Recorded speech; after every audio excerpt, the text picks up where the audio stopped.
Hello everyone, welcome back to the Harshit DSC classes. ఈరోజు మనం ఈ వీడియోలో వచ్చేసి మ్యాథ్స్కి సంబంధించి ఒక మోడల్ పేపర్ అయితే ఎక్స్ప్లెయిన్ చేసుకుందాము.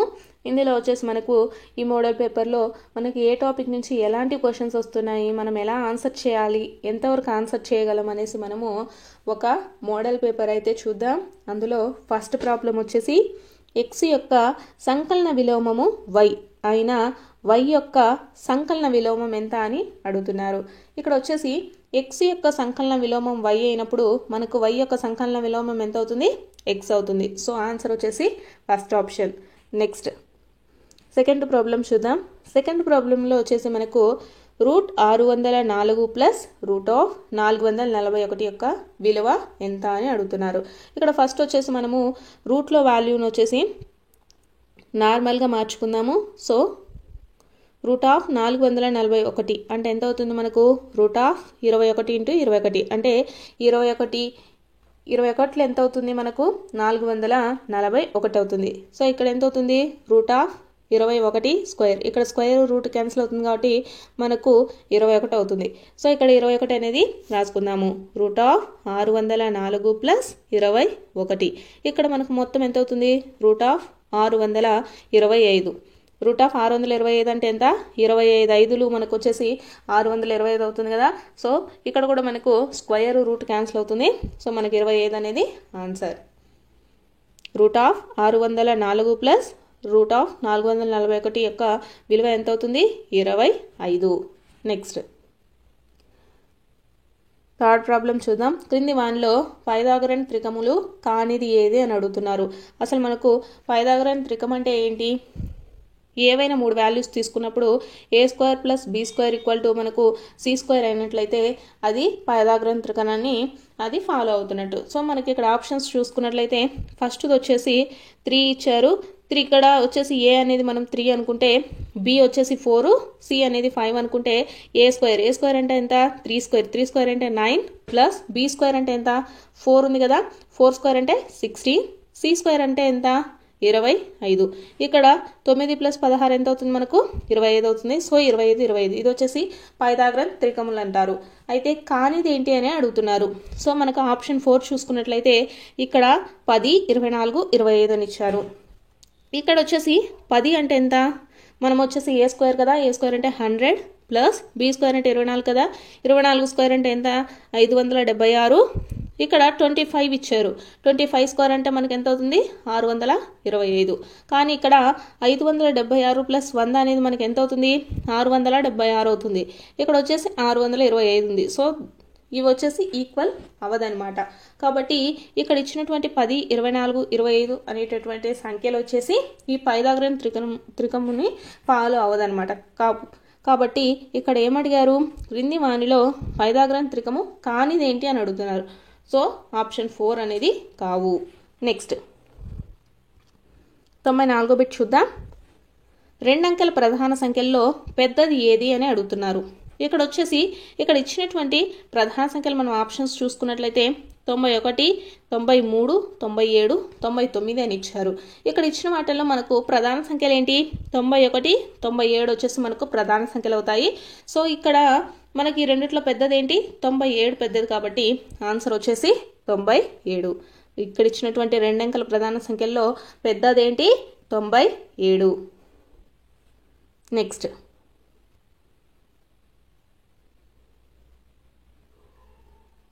నెక్స్ట్ ప్రాబ్లం చూద్దాం. 25/14 మరియు 5/7 యొక్క గుణకార విలోమాల లబ్ధం ఎంత అని అడుగుతున్నారు. ఇక్కడ ఏమిచ్చారు? 25/14 మరియు 5/7 యొక్క గుణకార విలోమ లబ్ధం. 5/7కి గుణకార విలోమం ఎంత అవుతుంది? 7/5 అవుతుంది. సో ఇక్కడ క్యాన్సిలేషన్ చేసుకుంటే 7 1, 7 2, 5 1, 5 5లు మనకి ఎంత అవుతుంది? 5/2. ఇక్కడ ఏం లేదు. ఇక్కడ వచ్చేసి మనకు 25/4 అని ఇచ్చారు.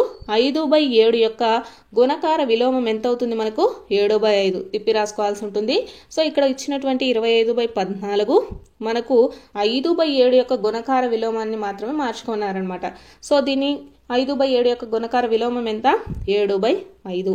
సో ఇక్కడ మనం క్యాన్సిలేషన్ చేసుకుంటే మనకు ఎంత అవుతుంది? 5/2. సో మనకు ఆన్సర్ ఎంత అవుతుంది? ఆప్షన్ 2. నెక్స్ట్ ప్రాబ్లం చూద్దాం.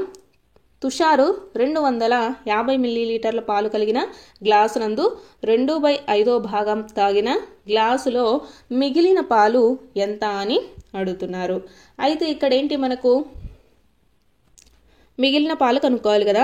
మిగిలిన పాలు వచ్చేసి మొత్తంలో గ్లాసులో పాలు ఎన్ని ఉన్నాయి, 250 మిల్లీలీటర్ల నుంచి ఎంత తీసేయాలి, 2/5 భాగం తాగేశాడనమాట. సో 2/5 భాగం ఇంటూ 250. ఇక్కడ వచ్చేసి 5తో క్యాన్సిల్ చేసుకుంటే 5 5లు 25 0. సో 250 మైనస్ ఇక్కడ వచ్చేసి 2 ఇంటూ 50 అంటే ఎంత అవుతుంది మనకు 100. 52 100. సో మనకు ఎంత వస్తుంది 150. ఇంకా గ్లాస్లో మిగిలిన పాలు ఏంటంటే 150 మిల్లీలీటర్లు. ఇక్కడ ఏంటంటే మనకు మొత్తం వచ్చేసి 250 మిల్లీలీటర్ల పాలు ఉన్నాయి. అయితే దాంట్లో ఎన్ని తాగారంటే 2 భాగాలు తాగారనమాట. 2 భాగాలు తాగితే మిగిలిన 3 భాగాలు ఎంత ఉన్నాయి, 150 మిల్లీలీటర్లు అవుతుంది. అంటే మిగిలిన పాలు ఎంత, 150 మిల్లీలీటర్లు. నెక్స్ట్ ప్రాబ్లం వచ్చేసి మనకు 0.238కు సమానమైనటువంటి భిన్నము ఏది అని అడుగుతున్నారు.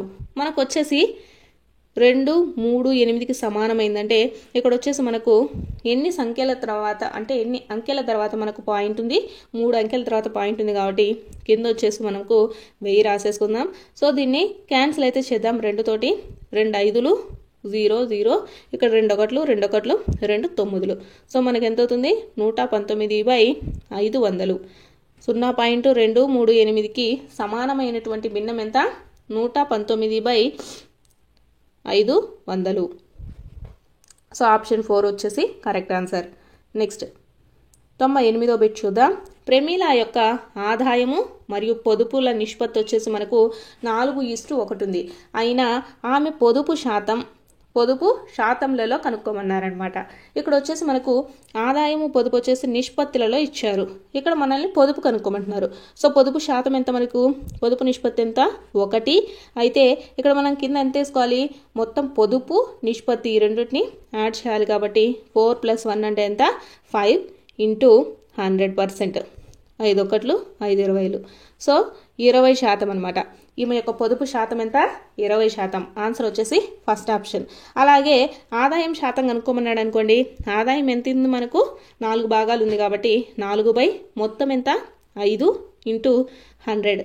ఇక్కడ వచ్చేసి 5 1లు 5 2లు పోతే మనకి ఎంత అవుతుంది 4 20లు 80. ఈమె యొక్క మనకు పొదుపు శాతం ఆదాయం శాతం ఎంత అంటే 80% అవుతుంది. ఇక్కడ మనల్ని పొదుపు మాత్రమే అడిగారు కాబట్టి పొదుపు వచ్చేసి 20% అవుతుంది. అలాగే ఆదాయం కనుక్కోమంటే ఎంత అవుతుంది 80% అవుతుంది. పొదుపు శాతం ఎంత 20%. ఇక్కడ నెక్స్ట్ ప్రాబ్లం వచ్చేసి ఈశ్వరు 5000 మొత్తానికి 4 సంవత్సరాలకు గాను 2500 వడ్డీ చెల్లించాడు. అయినా చెల్లించిన వడ్డీ రేటు ఎంత అని అడుగుతున్నారు. సో మనకు సింపుల్ ఇంట్రెస్ట్కి ఫార్ములా ఏంటి, I = PTR/100. ఇక్కడ వచ్చేసి మనము R అనేది ఫైండ్ అవుట్ చేయాలన్నమాట. అయితే I అనేది మనకి ఎంత ఇచ్చారు 2500 = P అంటే మొత్తం ఎంత మనకు 5000 ఇంటూ టీ అంటే ఎంత 4 సంవత్సరాలు, R అంటే ఎంతో మనకు తెలియదు, ఫైండ్ అవుట్ చేయాలి బై 100. ఇక్కడ వచ్చేసి ఈ 2 0లకు ఈ 2 0లకు క్యాన్సిల్. నెక్స్ట్ వచ్చేసి ఈ 0కి ఈ 0కి క్యాన్సిల్. 5 1లు 5 5లు. ఇక్కడ వచ్చేసి మనకి ఎంత అవుతుంది 50 = 4 ఇంటూ R. ఇక్కడ వచ్చేసి క్యాన్సిల్ చేద్దాం. 4 తోటి 4 1లు 4 4 2లు 8 0.2 ఉంటుంది కదా 20 అంటే 4 5లు 20. సో 12.5%. R అంటే ఎంత వచ్చింది మనకు వడ్డీ రేట్ ఎంత 12.5%. ఇది వచ్చేసి ఇక్కడ ఈశ్వర్ 5000 మొత్తానికి 4 సంవత్సరాలకు గాను 2500 వడ్డీ చెల్లిస్తే వడ్డీ చెల్లించాల్సినటువంటి వడ్డీ రేట్ ఎంత అంటే 12.5% అనమాట. ఇక్కడ ఏం లేదు, సింపుల్ ఇంట్రెస్ట్ ఫార్ములా ఉంది కదా, I = PTR/100. దీంతో మనము R వాల్యూస్ని ఫైండ్ అవుట్ చేయొచ్చు. నెక్స్ట్ ప్రాబ్లం చూద్దాం. 5 వ్యక్తులు కలిసి ఒక పనిని 10 రోజుల్లో పూర్తి చేసిన అదే పనిని ఒక వ్యక్తి పూర్తి చేయగలిగే రోజుల సంఖ్య అని అడిగారు. ఇక్కడ వచ్చేసి 5 వ్యక్తులు కలిసి 10 రోజుల్లో పూర్తి చేస్తే ఒక వ్యక్తి ఎన్ని రోజుల్లో పూర్తి చేయగలడు? దీనికి ఏంటి మనకు 10 ఇంటూ ఇక్కడ వచ్చేసి ఎక్కువ బై తక్కువ, అంటే ఒక వ్యక్తికి ఎక్కువ టైమే పడుతుంది కదా, సో ఎక్కువ బై తక్కువ 5/1 దట్ ఈజ్ ఈక్వల్ టు 15 50 రోజులు అనేది పడుతుందన్నమాట. 5 వ్యక్తులకు 10 రోజుల్లో పూర్తి చేస్తే ఒక వ్యక్తి ఆ పనిని ఎన్ని రోజుల్లో పూర్తి చేయగలడు? 50 రోజుల్లో పూర్తి చేయగలడు. అయితే ఆన్సర్ వచ్చేసి 50. నెక్స్ట్ ప్రాబ్లం వచ్చేసి ఇక్కడ ఏబిసిడి చతుర్భుజంలోని కోణాల నిష్పత్తి వరుసగా 3:7:6:4 అయిన ఏబిసిడి ఒక ఏమవుతుంది అని ఇచ్చారనమాట. మనకు వచ్చేసి చతుర్భుజంలోని కోణాల నిష్పత్తి ఇచ్చారు. మనకు చతుర్భుజంలోని కోణాల నిష్పత్తి ఎంత ఉంటుంది? మొత్తము ఫస్ట్ వచ్చేసి 360 డిగ్రీలు ఉంటుందన్నమాట. సో ఇక్కడ వచ్చేసి మనకు కోణాలు ఎంత? 3x + 7x + 6x + 4x equal to ఎంత అవుతుంది మనకు? చతుర్భుజంలోని కోణాలు మొత్తం ఎంత? 360 డిగ్రీలు. సో ఇక్కడ వచ్చేసి మనకు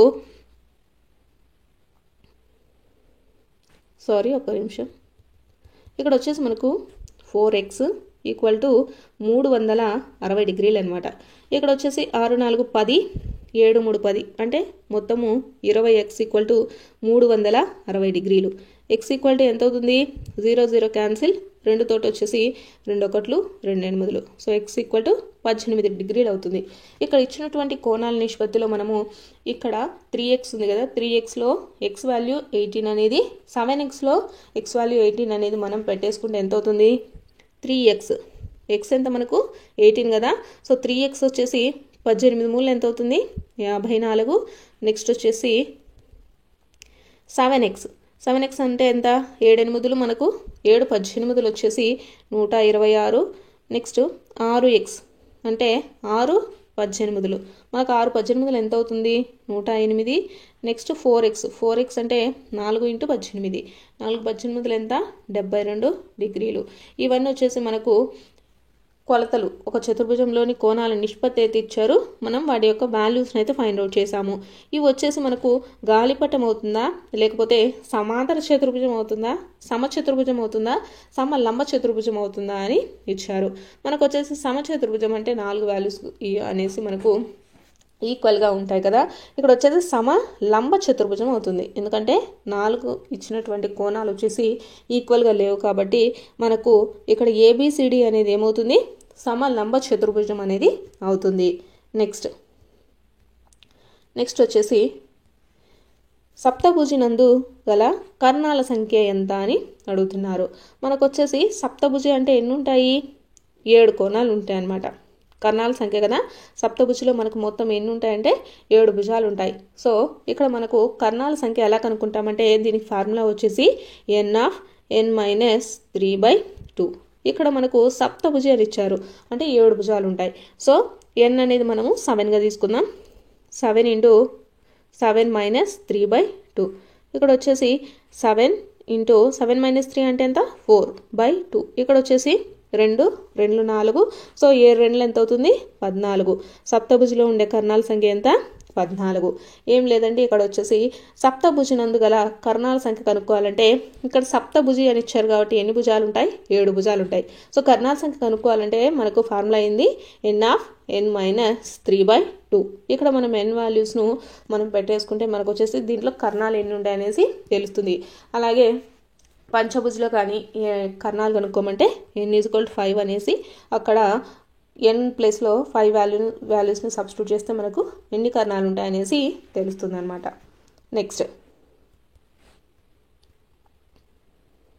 నెక్స్ట్ ప్రాబ్లం వచ్చేసి అడ్డు మరియు నిలువు సౌష్ఠవ రేఖలు కలిగినటువంటి ఆంగ్ల అక్షరం ఏది అని అడుగుతున్నారు. సౌష్ఠవం అంటే ఏంటంటే ఏదైనా ఒక అక్షరం వచ్చేసి మనము మడత పెట్టినప్పుడు, అంటే దాన్ని ఫోల్డ్ చేసినప్పుడు ఎన్ని ఫోల్డ్స్ చేసినా కూడా అది దాని ఆకారం అనేది మారకూడదు అనమాట. అలాగే ఈక్వల్గా మనకు పార్ట్స్ అనేవి రావాల్సి ఉంటుంది. ఇక్కడ వచ్చేసి అడ్డం మరియు నిలువు సౌష్ఠవ రేఖలను కలిగి ఉన్న అక్షరం అనేసి అడుగుతున్నారు. ఇక్కడ మనం ఆప్షన్స్ చూసుకుంటే ఫస్ట్ వచ్చేసి మనకు కే అని ఉంది. కేని మనము అడ్డంగా సౌష్ఠవ రేఖలు చేస్తే, అంటే కేని మనం ఫోల్డ్ చేసినప్పుడు పైనది కిందది ఈక్వల్ వస్తుంది.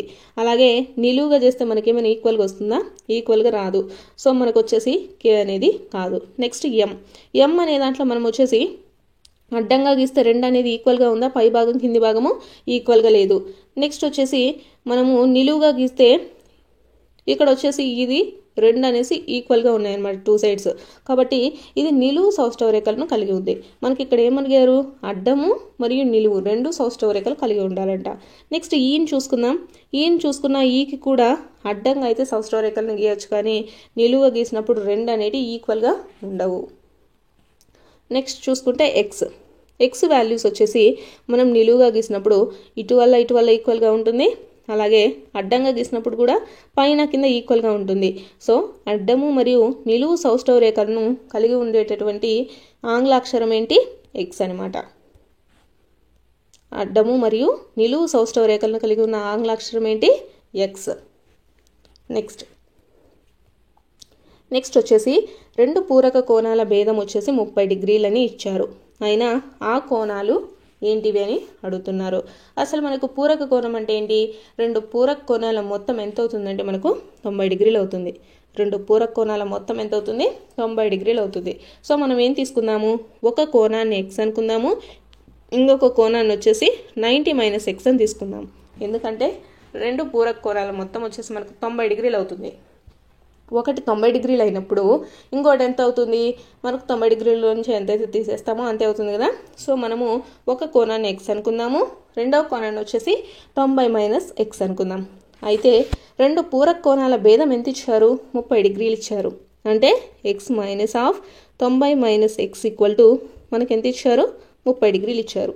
ఇక్కడ వచ్చేసి ఎక్స్ మైనస్ 90, ఇక్కడ వచ్చేసి మైనస్ కదా, ప్లస్ అవుతుంది, ఈక్వల్ టు 30 అవుతుంది. ఇక్కడ ఎక్స్ ప్లస్ ఎక్స్ అంటే ఎంత అవుతుంది మనకు?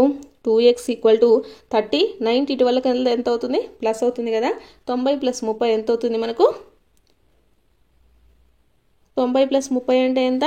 120. సో ఇక్కడ 2x ఈక్వల్ టు 20 అవుతుంది. ఇక్కడ 2తో క్యాన్సిల్ చేసుకుంటే మనకి ఎక్స్ అనేది ఎంత అవుతుంది? 60 డిగ్రీలు అవుతుంది. ఎక్స్ అనేది ఎంత అవుతుంది? 60 డిగ్రీలు అవుతుంది. ఎక్స్ ఈక్వల్ టు మనకి ఎంత వచ్చింది? 60 డిగ్రీలు వచ్చింది. మనం కోణాలను ఏమేమనుకున్నాము? ఎక్స్ అనేది ఒక కోణం అనుకున్నాము, ఇంకొకటి 90 - ఎక్స్ అని అనుకున్నాము. ఎక్స్ 60 డిగ్రీలు అయినప్పుడు ఇంకొక కోణం ఎంత మనకు? 90 - ఎక్స్. అంటే 90 - ఎక్స్ అంటే ఎంత? 90 - 60 డిగ్రీలు. దట్ ఈజ్ ఈక్వల్ టు ఎంత అవుతుంది? 30 డిగ్రీస్ అవుతుంది. సో ఒక కోణం వచ్చేసి 60 డిగ్రీలు అయితే ఇంకొక కోణం ఎంత అవుతుంది? 30 డిగ్రీలు అవుతుంది. సో ఇక్కడ మనకి ఆప్షన్స్ చూసుకుంటే ఒకటి వచ్చేసి 30 డిగ్రీలు, ఇంకొక కోణం వచ్చేసి 60 డిగ్రీలు అవుతుంది. కాబట్టి సో ఆప్షన్ 2 వచ్చేసి రైట్ ఆన్సర్. నెక్స్ట్ వచ్చేసి దీర్ఘ చతురస్రం యొక్క పొడవు ఎంత ఇచ్చారు? 12 సెంటీమీటర్లు ఇచ్చారు. కర్ణం వచ్చేసి 15 సెంటీమీటర్లు ఇచ్చారు. అయితే దాని చుట్టుకొలత ఎంత అని అడుగుతున్నారు. ఇక్కడ వచ్చేసి మనకు ఒక దీర్ఘ చతురస్రం తీసుకున్నట్లయితే దీంట్లో వచ్చేసి పొడవు ఎంత? 12 ఇచ్చారు. కర్ణం వచ్చేసి 15 సెంటీమీటర్లు ఇచ్చారు. అయితే మనము వెడల్పు అనేది తెలియదు. ఫస్ట్ వెడల్పు కనుక్కుంటేనే కదా మనకు చుట్టుకొలత తెలుస్తుంది. సో వెడల్పు కనుక్కుందాం. వెడల్పు స్క్వేర్ ఈక్వల్ టు కర్ణము స్క్వేర్ మైనస్ పొడవు స్క్వేర్. వెడల్పు స్క్వేర్ ఈక్వల్ టు కర్ణము స్క్వేర్ మైనస్ పొడవు స్క్వేర్. మనకు వెడల్పు కావాలంటే కర్ణంలో నుంచి పొడవును తీసేయాల్సి ఉంటుంది అనమాట. వెడల్పు స్క్వేర్ ఈక్వల్ టు కర్ణం ఎంత మనకు? 15 స్క్వేర్ మైనస్ పొడవు ఎంత? 12 స్క్వేర్.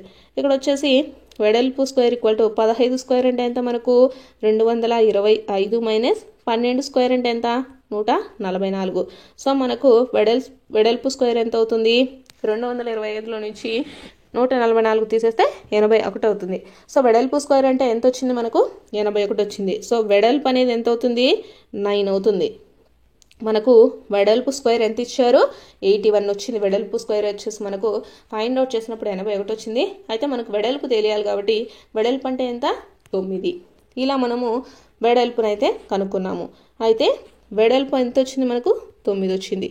అయితే దీర్ఘచతురస్రం యొక్క చుట్టుకొలతకు ఫార్ములా ఏంటి? 2/L + B. ఇక్కడ వచ్చేసి 2 మనకు పొడవు ఎంత ఇచ్చారు? ఆల్రెడీ 12 ఇచ్చారు. వెడల్పు ఎంత వచ్చింది? 9 వచ్చింది. సో 2 × 12 + 9 అంటే ఎంత? 21. 21 2 ఎంత అవుతుంది మనకు? 42 సెంటీమీటర్స్. సో మనకు దీర్ఘచతురస్రం యొక్క చుట్టుకొలత ఎంత? 42 సెంటీమీటర్లు. నెక్స్ట్ నెక్స్ట్ ప్రాబ్లం ఏంటంటే దీర్ఘచతురస్రం మరియు చతురస్రం యొక్క చుట్టుకొలతలు సమానం అని ఇచ్చారు. దీర్ఘచతురస్రం యొక్క పొడవు వెడల్పులు వచ్చేసి మనకు 35 సెంటీమీటర్లు 25 సెంటీమీటర్లు అయినా వాటి వైశాల్యాల భేదము ఎంత అని అడుగుతున్నారు. ఫస్ట్ దీర్ఘచతురస్రము చతురస్రం యొక్క చుట్టుకొలతలు సమానం. దీర్ఘచతురస్రం యొక్క చుట్టుకొలత ఎంత మనకు 2l+b అవుతుంది. చతురస్రం చుట్టుకొలత ఎంత అవుతుంది 4a అనమాట. ఈ రెండు ఈక్వల్ అవుతున్నాయి. అయితే మనకి ఏమి ఇచ్చారు, దీర్ఘచతురస్రం యొక్క పొడవు వెడల్పులు ఇచ్చారు. మనకు చతురస్రానికి సంబంధించి ఏమి ఇవ్వలేదన్నమాట. సో మనకేంటి దీర్ఘచతురస్రం పొడవు ఎంత 35 ప్లస్ బి ఎంత 25 ఈక్వల్ టు 4a అలానే రాసుకుందాం. మనకు భుజం ఎంతనో ఇవ్వలేదు కాబట్టి. సో 35 ప్లస్ 25 అంటే ఎంత మనకు 60 ఈక్వల్ టు 4a అవుతుంది. ఇక్కడ వచ్చేసి మనకు 2 × 60 అంటే ఎంత 120 ఈజ్ ఈక్వల్ టు 4a. ఇక్కడ వచ్చేసి క్యాన్సిల్ చేసుకుందాం. 4 తోటి 4 3 12 0. సో మనకు a ఈక్వల్ టు 30 వచ్చింది. భుజం ఎంత వచ్చింది 30 వచ్చింది అనమాట. ఎలా వచ్చిందంటే మనకు ప్రాబ్లంలో అయితే ఇచ్చారు కదా, దీర్ఘచతురస్రం మరియు చతురస్రం చుట్టుకొలతలు సమానమని ఇచ్చారు. సో దాన్ని మనం బేస్ చేసుకొని దీర్ఘచతురస్రం యొక్క పొడవు వెడల్పులు మనం దీంట్లో ప్రతిక్షేపించుకొని మనం వచ్చేసి ఏం కనుక్కున్నాము, భుజం అనేసి కనుక్కున్నాం అనమాట. అయితే భుజం ఎంత వచ్చింది మనకు, భుజం వచ్చేసి 30 వచ్చింది. అయినా వాటి వైశాల్యాల భేదం కనుక్కోమన్నాడు. అంటే దీర్ఘచతురస్ర వైశాల్యం కనుక్కోవాలి, చతురస్ర వైశాల్యం కనుక్కొని ఆఫ్టర్ దట్ మనం ఏం చేయాలి, భేదాన్ని కనుక్కోవాలి. ఇక్కడ వచ్చేసి ఆల్రెడీ మనకు దీర్ఘచతురస్రం పొడవు వెడల్పులు ఇచ్చారు కదా. సో దీర్ఘచతురస్రం వైశాల్యం కనుక్కుందాము. దీర్ఘచతురస్రం వైశాల్యానికి మనకు ఫార్ములా ఏంటి, l×b అంటే పొడవు ఇంటూ వెడల్పు. 35 × 25 ఎంత అవుతుంది, 35 25 వచ్చేసి మనకు 875 అవుతుంది. అయితే నెక్స్ట్ చతురస్రం వైశాల్యానికి ఫార్ములా ఏంటి, మనకు వచ్చేసి a² అంటే ఎంత, మనకు భుజం ఎంత వచ్చింది 30 వచ్చింది కదా. 30 × 30 అంటే ఎంత 900. దీర్ఘచతురస్రం వైశాల్యం ఎంత వచ్చింది 875 వచ్చింది. చతురస్రం వైశాల్యం ఎంత వచ్చింది 900 వచ్చింది. అయితే మనల్ని ఏమని కనుక్కోమన్నారు, వాటి భేదాలు కనుక్కోమన్నారు కదా. సో మనము 900 మైనస్ 875, 900లో నుంచి 875 తీసేస్తే ఎంత అవుతుంది మనకు 25 సెంటీమీటర్లు అవుతుంది అనమాట. సో ఆన్సర్ వచ్చేసి 25 సెంటీమీటర్లు. ఇక్కడ ఏం లేదు, ఫస్ట్ వచ్చేసి దీర్ఘచతురస్రం చతురస్రం చుట్టుకొలతలు సమానం అన్నారు కాబట్టి మనకు 2l+b = 4a అని రాసుకున్నాము. ఇక్కడ వచ్చేసి l b ఇచ్చారు కాబట్టి ఈ వాల్యూస్ను దీంట్లో పెట్టేసుకుంటే మనకు ఏ వాల్యూ తెలుస్తుంది అంటే చతురస్రం భుజం అనేది మనకు తెలుస్తుంది. ఇది తెలిసిన తర్వాత ఏం చేయాలి, తర్వాత వైశాల్యాల భేదం కనుక్కోమన్నారు కాబట్టి దీర్ఘచతురస్రం వైశాల్యం కనుక్కోవాలి, అలాగే చతురస్ర వైశాల్యానికి కనుక్కోవాలి. దీర్ఘచతురస్ర వైశాల్యానికి ఫార్ములా ఏంటి, l×b. అలాగే చతురస్రం యొక్క వైశాల్యానికి ఫార్ములా ఏంటి, a². ఇలా మనకు వైశాల్యాలు కనుక్కొని ఆ రెండింటిని మనము భేదం అంటే మైనస్ చేస్తే మనకి ఎంత వస్తుందో అదే వచ్చేసి వైశాల్యాల భేదం కాబట్టి ఆన్సర్ ఎంత అవుతుంది 25 సెంటీమీటర్లు. నెక్స్ట్ వచ్చేసి ఒక సమచతుర్భుజం యొక్క వైశాల్యం వచ్చేసి 216 చదరపు సెంటీమీటర్లు అని ఇచ్చారు. అయితే దాని కర్ణాలలో ఒకటి 24 సెంటీమీటర్లు అయినా రెండవ కర్ణం ఎంత అని అడుగుతున్నారు. ఇక్కడ వచ్చేసి మనకు సమలంబ చతుర్భుజం యొక్క వైశాల్యం ఈక్వల్ టు మనకి ఎంత అవుతుంది, ½ × d1 × d2 అంటే కర్ణము 1 × కర్ణము 2. అయితే మనకు వైశాల్యం ఎంత ఇచ్చారు 216 ఈక్వల్ టు ½ × d1 అంటే ఎంత 24 ఇచ్చారు. మనకు d2 అంటే రెండో కర్ణం తెలియదు కాబట్టి అలానే రాసేసుకుందాం. ఇక్కడ క్యాన్సిల్ చేసుకుందాం. 2 తోటి 2 1 2 2 అంటే 12. ఈ 12ని వచ్చేసి మనకు ఇక్కడ క్యాన్సిల్ చేసుకుందాం. 12 తోటి 12 1 12 8. సో d2 అనేది మనకి ఎంత అవుతుంది 18 అవుతుంది. d2 ఎంత 18 సెంటీమీటర్లు. ఇక్కడ వచ్చేసి మనకేంటి సమలంబ చతుర్భుజం వైశాల్యం ఇచ్చారు, ఒక కర్ణం ఇచ్చారు, రెండో కర్ణం కనుక్కోవాలి. అయితే సమచతుర్భుజానికి వైశాల్యం ఎంత, వైశాల్యం ఈక్వల్ టు ½ × d1 × d2. ఇక్కడ మనకు వైశాల్యం అయితే ఇచ్చారు, d1 ఇచ్చారు, ఆ వాల్యూస్ని అయితే సబ్స్టిట్యూట్ చేసుకుందాం. d2 వాల్యూను మనం ఫైండ్ అవుట్ చేస్తే ఎంత అవుతుంది, ఎంత వచ్చిందంటే మనకు 18 సెంటీమీటర్లు వచ్చింది. సో కరెక్ట్ ఆన్సర్ వచ్చేసి 18 సెంటీమీటర్లు. నెక్స్ట్ నెక్స్ట్ ప్రాబ్లం వచ్చేసి మనకు మధ్యగతాన్ని ఫైండ్ అవుట్ చేయమన్నారు. ఇక్కడ వచ్చేసి 40, 50, 99, 68, 98, 60, 74 అని ఇచ్చారు. వీటి యొక్క మధ్యగతాన్ని కనుక్కోవాలి. మనం మధ్యగతాన్ని కనుక్కోవాలంటే ఫస్ట్ ఏం చేయాలి, ఇచ్చినటువంటి సంఖ్యలను వచ్చేసి మనము ఆరోహణ క్రమంలో రాసుకోవాలి. సో మనకు ఫస్ట్ ఏమవుతుంది, ఫస్ట్ చిన్న సంఖ్య ఏంటి 40, తర్వాత 50, నెక్స్ట్ వచ్చేసి 60, నెక్స్ట్ది 68, నెక్స్ట్ 94, 98, 99. ఇవన్నీ ఇక్కడ ఇచ్చినటువంటి సంఖ్యలను మనం ఫస్ట్ ఆరోహణ క్రమంలో అంటే చిన్న నుంచి పెద్ద దానిలాగా రాసుకొని మధ్యలో ఉండేదాన్ని మనం మధ్యగతం అని పిలుస్తాము. సో ఇక్కడ వచ్చేసి ఇక్కడ 3 నెంబర్స్ ఇటు సైడ్ ఉంటే మనకు మధ్యలో ఉండేటటువంటి నెంబరు మధ్యగతం అవుతుంది కదా. ఇక్కడ మధ్యలో ఉండేటటువంటి సంఖ్య ఎంత 68. సో మధ్యగతం ఎంత 68. నెక్స్ట్ వచ్చేసి దత్తాంశంలో గరిష్ట మరియు కనిష్ట విలువల భేదం. మనకు దత్తాంశంలో గరిష్ట మరియు కనిష్ట విలువల భేదం ఎంత అవుతుంది, ఏమవుతుందంటే వ్యాప్తి అని పిలుస్తాము. దత్తాంశంలోని గరిష్ట మరియు కనిష్ట విలువల యొక్క భేదాన్ని ఏమని పిలుస్తాము, వ్యాప్తి అని పిలుస్తాము. నెక్స్ట్ వచ్చేసి దత్తాంశం యొక్క 2 పరిశీలనల్ని పక్క పక్కన సూచించే చిత్రం ఏది అని ఇచ్చారు. అంటే దత్తాంశం యొక్క 2 పరిశీలనలు అన్నమాట. ఏవైనా 2 పరిశీలనలు పక్క పక్కనే సూచించే చిత్రం ఏంటంటే 2 వరుసల కమ్మీల చిత్రం.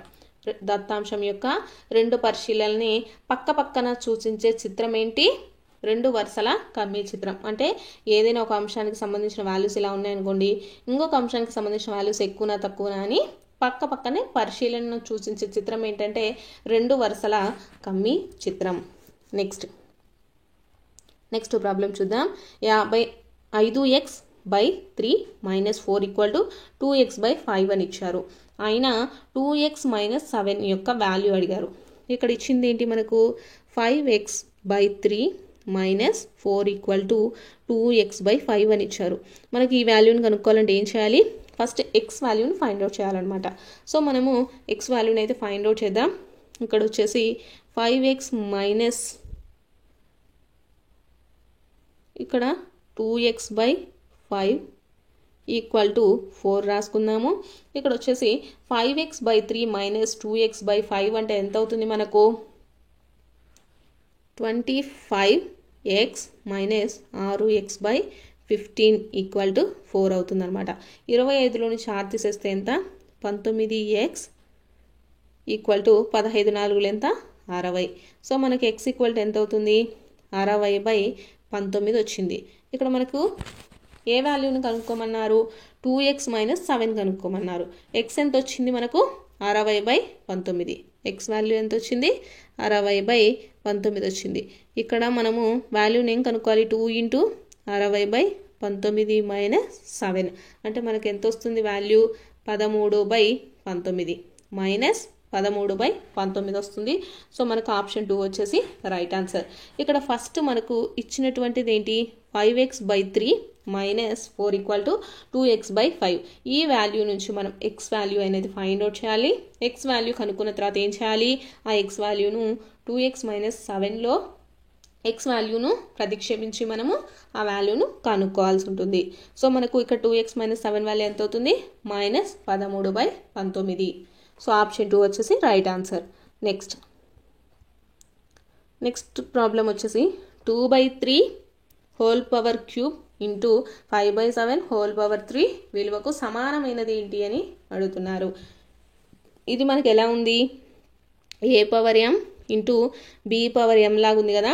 అంటే ఈ a ప్లేస్లో వచ్చేసి 2/3 హోల్ పవర్ క్యూబ్ అంటే m ప్లేస్లో 3 ఉంది కదా ఇంటూ 5/7 హోల్ పవర్ 3 = మనకి ఎలా ఉంది a/m into b/m that is equal to మనకి ఏమవుతుంది ab హోల్ పవర్ m అవుతుంది. అంటే మనకి ఏమవుతుంది 2/3 ఇంటూ b వాల్యూ ఎంత 5/7 హోల్ పవర్ 3 అవుతుంది. ఇక్కడ వచ్చేసి ఆప్షన్స్ చూసుకున్నట్లయితే మనకు ఆప్షన్ 3 వచ్చేసి రైట్ ఆన్సర్. నెక్స్ట్ వచ్చేసి 5a = CA అయితే a మరియు c విలువలు వరుసగా అని అడిగారు. ఇక్కడ ఏమడిగారు 5a = CA అని ఇచ్చారు. ఇక్కడ వచ్చేసి మనకు ఏ వాల్యూ క్యాన్సిల్ అయిపోతే సి మనకి ఎంత అవుతుంది 5 అవుతుంది. సో ఇచ్చిన ఆప్షన్స్లలో మనకు సి అనేది ఎక్కడుంది, సి ఈక్వల్ టు 5 అని ఉండేదే ఆన్సర్. సో ఆప్షన్ 3 వచ్చేసి రైట్ ఆన్సర్ అవుతుంది. అంటే మనం ఇక్కడ ఇలా ఇచ్చినా కూడా ఒకసారి వాల్యూస్ని అయితే మనం దీంట్లో పెట్టుకుందామా. 5 ఇంటూ ఏ అంటే ఎంత 2, అంటే 5 2s 10 ఈక్వల్ టు సి అంటే ఎంత 5, ఏ అంటే ఎంత తీసుకున్నాం 2 తీసుకున్నాం కదా, ఇక్కడ 5 2s 10, అప్పుడు 5a ఈక్వల్ సి అయింది కదా. సో ఆప్షన్ 3 వచ్చేసి మనకు రైట్ ఆన్సర్. కొలతలు ఇచ్చినప్పుడు నిర్మించగల చతుర్భుజం ఏది అనేసి ఇచ్చారు. ఆప్షన్స్ వచ్చేసి ట్రెపీజియం ఇచ్చారు, రాంబస్, దీర్ఘ చతురస్రం, సమాంతర చతుర్భుజం అనేసి ఇచ్చారు. సో మనకు ఫస్ట్ చతుర్భుజాన్ని నిర్మించాలంటే ఎన్ని కొలతలు కావాలండి, 5 కొలతలు అనేటి అవసరం. అలాగే ట్రెపీజియం చూసుకున్నాం అనుకోండి, ట్రెపీజియానికి కూడా మనకు 5 కొలతలు కావాలి. నెక్స్ట్ రాంబస్ను నిర్మించాలంటే మనకు 2 కొలతలు సరిపోతాయి. దీర్ఘ చతురస్రాన్ని చూసుకున్నట్లయితే 2 సరిపోతుంది. చతురస్రానికి అయితే 1 కావాలండి. మనకు చతురస్రం చూసుకున్నట్లయితే చతురస్రంలో మనకు ఒక కొలత, అంటే ఒక భుజం తెలిసినా కూడా మనకు చతురస్రంలో 4 భుజాలు సమానం కాబట్టి మనకు ఒక వాల్యూ తెలిసినా సరే మనము చతురస్రాన్ని నిర్మించగలం. అలాగే దీర్ఘ చతురస్రం అనుకోండి, మనకు పొడవు తెలియాలి, వెడల్పు తెలియాలి, కాబట్టి 2 కొలతలు తెలిస్తేనే మనము చెప్పేయచ్చు. నెక్స్ట్ ఇక్కడ సమాంతర చతుర్భుజం ఇచ్చారు. సో సమాంతర చతుర్భుజాన్ని నిర్మించాలంటే మనకు 3 కొలతలు అనేటివి అవసరం అవుతాయి. కాబట్టి ఇక్కడ మనకి ఏమి ఇచ్చారు, 2 కర్ణాల కొలతలు ఇచ్చినప్పుడు నిర్మించగల చతుర్భుజం అనేసి ఇవ్వడం జరిగింది. మనకి ఇక్కడ ఇచ్చినటువంటి ఆప్షన్స్ చూసుకున్నట్లయితే 2 కొలతలతో మనకు ఏమి నిర్మించవచ్చండి, రాంబసు, దీర్ఘచతురస్రం. రాంబస్, దీర్ఘచతురస్రం అయితే నిర్మించవచ్చు. కానీ దీర్ఘచతురస్రం చూసుకున్నాం అనుకోండి, మనకు వచ్చేసి ఇక్కడ దీర్ఘచతురస్రంలో కర్ణాలు అనేటివి మనకు ఈక్వల్గా ఉంటాయి కాబట్టి ఒక కర్ణం ఇచ్చినా సరిపోతుంది.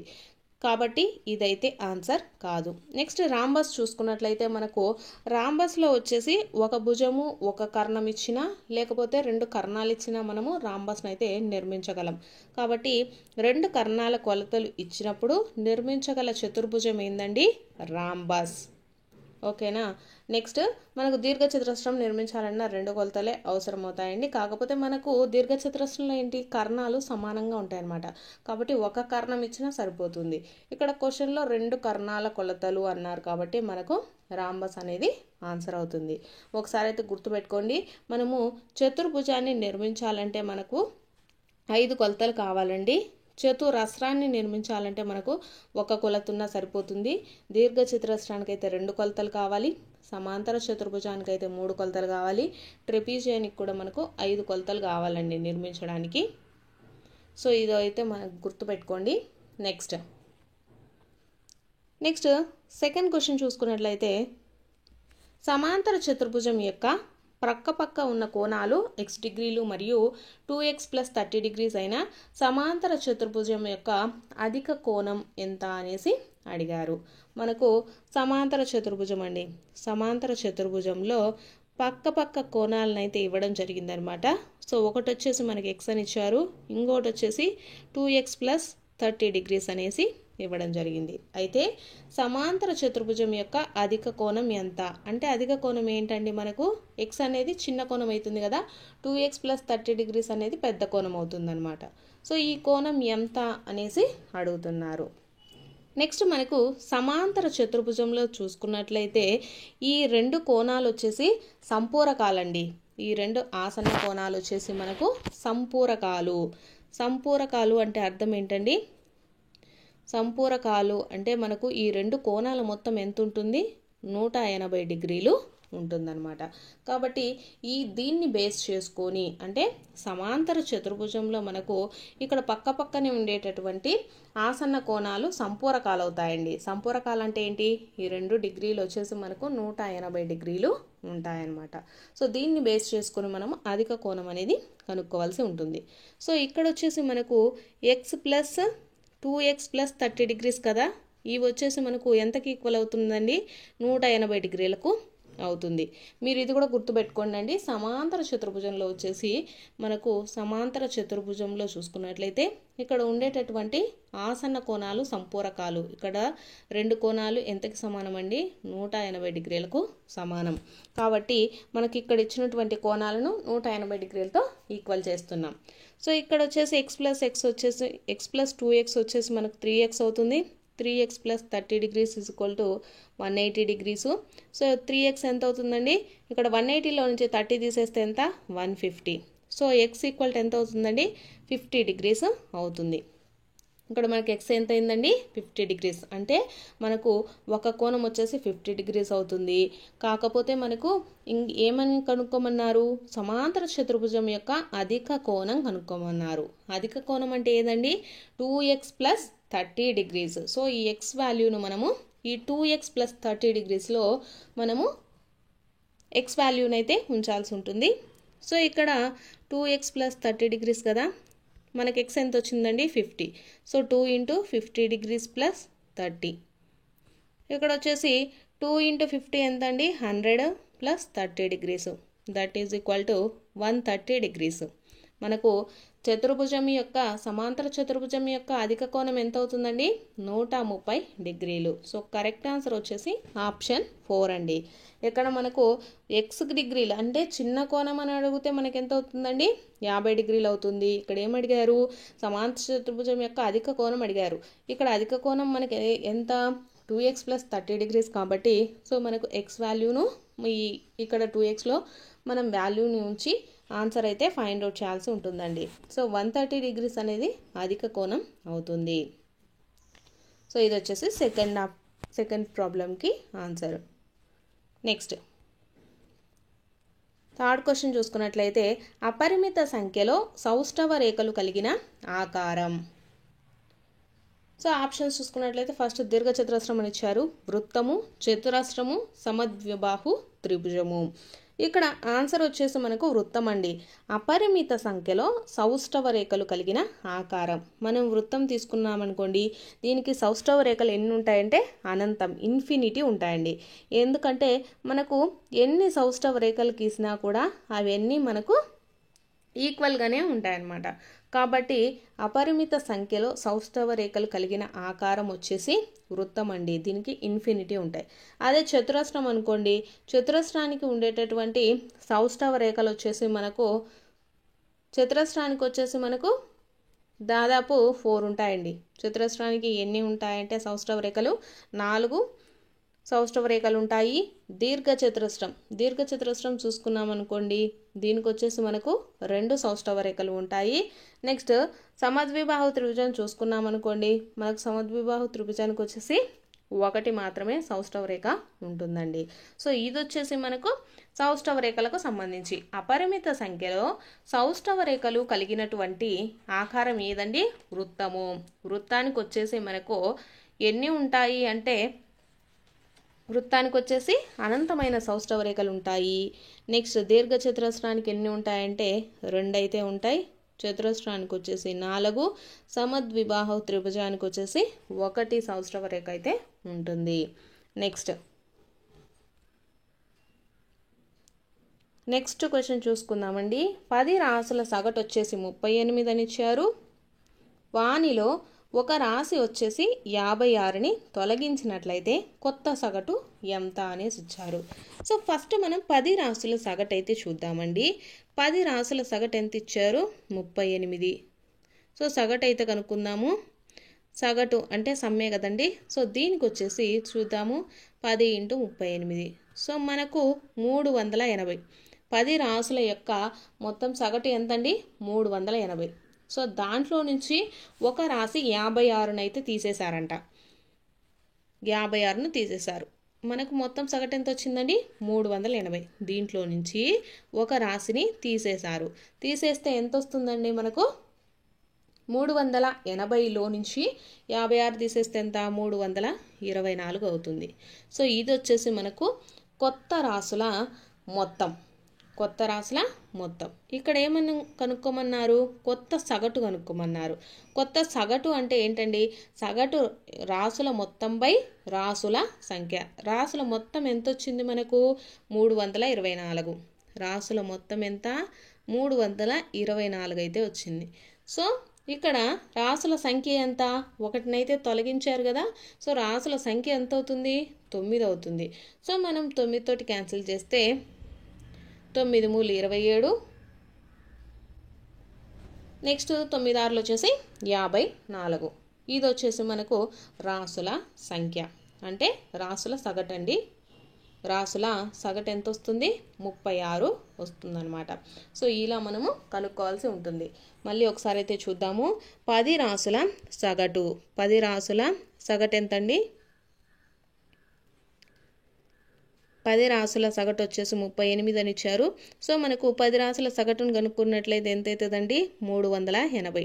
10 రాసుల సగటు అంటే ఒక్కొక్క సగటు వచ్చేసి ఎంత, 38 కాబట్టి 10 రాసులు ఉంటే 38 పదులు ఎంత, 380. దీంట్లో నుంచి ఒకటిని తొలగించారు అంటే మనం ఆ తొలగించింది ఎంత, 56 అనే రాశిని తొలగించారు కాబట్టి దాన్ని మైనస్ చేయాలి. సో మనకు మొత్తం ఎంత వస్తుంది, 324 వస్తుంది అనమాట రాసుల మొత్తం. అయితే కొత్త సగటు కనుక్కోమన్నారు కదా, సగటుకి ఫార్ములా మీకు అందరికి తెలిసిందే కదండి, రాసుల మొత్తం బై రాసుల సంఖ్య. రాసుల మొత్తం ఎంత ఇక్కడ, 324 బై రాసుల సంఖ్య ఎంత, 9 అండి. ఎందుకంటే ఇక్కడ 56ను తొలగించారు కదా ఒక రాశిని. సో 10 రాసులలోంచి ఒక రాశిని తీసేస్తే ఎంత, 9 కాబట్టి 9. సో మనకు 9 తోటి 324ని క్యాన్సిలేషన్ చేస్తే ఎంత వస్తుందండి, 36. సో మనకు కొత్త సగటు ఎంత వస్తుంది, 36. ఇది వచ్చేసి మనకు కొత్త సగటు. 9 రాసుల యొక్క సగటు ఎంత అవుతుంది, 36.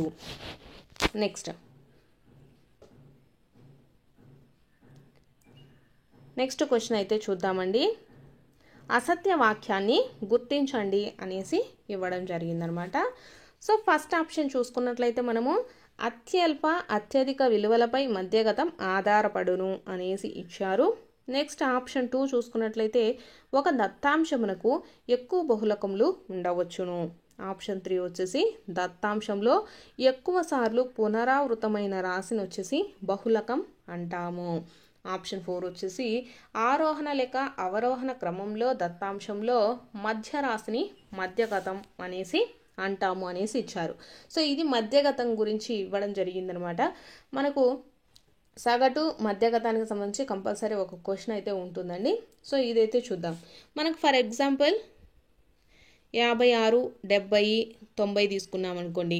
ఇది వచ్చేసి ఈ రాసులలో మనకు మధ్యగతము అంటే మనకు మధ్యలో ఉండేదే అండి మధ్యగతం అనేసి పిలుస్తాము. సో ఇక్కడ 70 అనేది మధ్యగతం. ఇక్కడ మనకు ఆప్షన్ చూసుకున్నట్లయితే అత్యల్ప అత్యధిక విలువలపై మధ్యగతం ఆధారపడును అనేసి ఇచ్చారు. ఇది రాంగ్ అనమాట. మనకు అత్యధిక అత్యల్ప విలువలతో సంబంధం లేదండి. మనం ఏదైనా ఒక ఆరోహణ క్రమం లేకపోతే అవరోహణ క్రమం ఏదో ఒక క్రమంలో రాసామనుకోండి, మధ్యలో ఉండేటటువంటి విలువ మాత్రమే మనకు మధ్యగతం అనేది అవుతుంది. కానీ ఏదైతే పెద్దగా ఉంటే దాన్ని మధ్యగతం అనేసి అనమనమాట. ఏదైనా రాసులను అవరోహణ లేక ఆరోహణ క్రమంలో రాసినప్పుడు మధ్యలో ఉండేటటువంటి విలువనే మధ్యగతం అనేసి పిలుస్తాము. సో ఇది తక్కువ అలాగే ఎక్కువ విలువలపైన ఆధారపడదు, కానీ ఇక్కడ ఆధారపడును అని ఇచ్చారు కాబట్టి ఇది అసత్యమైన విలువ. సో ఆప్షన్ 1 వచ్చేసి కరెక్ట్. ఇక్కడ ఒక దత్తాంశమునకు ఎక్కువ బహుళకములు ఉండవచ్చండి. ఇక్కడ 70 అలాగే మళ్ళీ 90 మళ్ళీ 70 మళ్ళీ 90 అని ఇచ్చారనుకో, ఇక్కడ వచ్చేసి ఇక్కడ మనకు బహుళకం ఏమవుతుంది, 70, 90 రెండు మనం బహుళకంగా చెప్పవచ్చు. కాబట్టి ఒక దత్తాంశంకు ఎక్కువ బహుళకములు ఉండవచ్చు, కరెక్టే ఇది. దత్తాంశంలో ఎక్కువసార్లు పునరావృతమైన రాశిని బహుళకం అంటారు. బహుళకం అంటే ఏంటంటే ఇప్పుడు మనకు ఫర్ ఎగ్జాంపుల్ ఏదైనా సిరీస్ తీసుకున్నాం అనుకోండి, దీంట్లో 4 నెక్స్ట్ 3 2 నెక్స్ట్ వచ్చేసి మళ్ళీ 3నే మళ్ళీ 3 మళ్ళీ 3 ఇలా ఉన్నదనుకోండి, ఇక్కడ మనకు 3 అనేటటువంటి నెంబర్ ఎక్కువ సార్లు పునరావృతం అయింది. కాబట్టి మనకు ఈ 3ని వచ్చేసి బహుళకంగా చెప్తామండి. ఎక్కువ సార్లు దత్తాంశంలో ఎక్కువ సార్లు పునరావృతం అయితే ఆ రాశిని ఏమంటాము, బహుళకం అంటాం. సో ఇక్కడ ఇచ్చినటువంటి దాంట్లో బహుళకం ఏంటండి, 3. ఎందుకంటే 3 అనేది మనకు చాలా సార్లు పునరావృతం అయ్యింది. నెక్స్ట్ 4th ఆప్షన్ చూద్దాము. ఆరోహణ లేదా అవరోహణ క్రమంలో దత్తాంశంలో మధ్య రాశిని మధ్యగతం అంటాము. మీకు ఆల్రెడీ చెప్పాను కదా, ఇక్కడ 2, 4, 6, 8, 9, 11 ఇలా రాసామనుకోండి. నెక్స్ట్ మనము ఇలా ఏదైనా ఒక సిరీస్ చూసుకుంటే దాంట్లో వచ్చేసి మనం ఏదైనా దాన్ని ఆరోహణ లేకపోతే అవరోహణ క్రమంలో రాసినప్పుడు ఎలా రాసినప్పటికీ సరే మనకి ఇక్కడ మధ్యలో ఉండేదే మధ్యగతం అవుతుంది.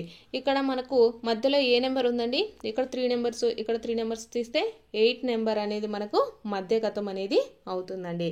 ఇలా మనకు ఆరోహణ లేదా అవరోహణ క్రమంలో దత్తాంశంలో ఉండేటటువంటి మధ్య రాశిని ఏమంటాము, మధ్యగతం అనేసి పిలుస్తామండి.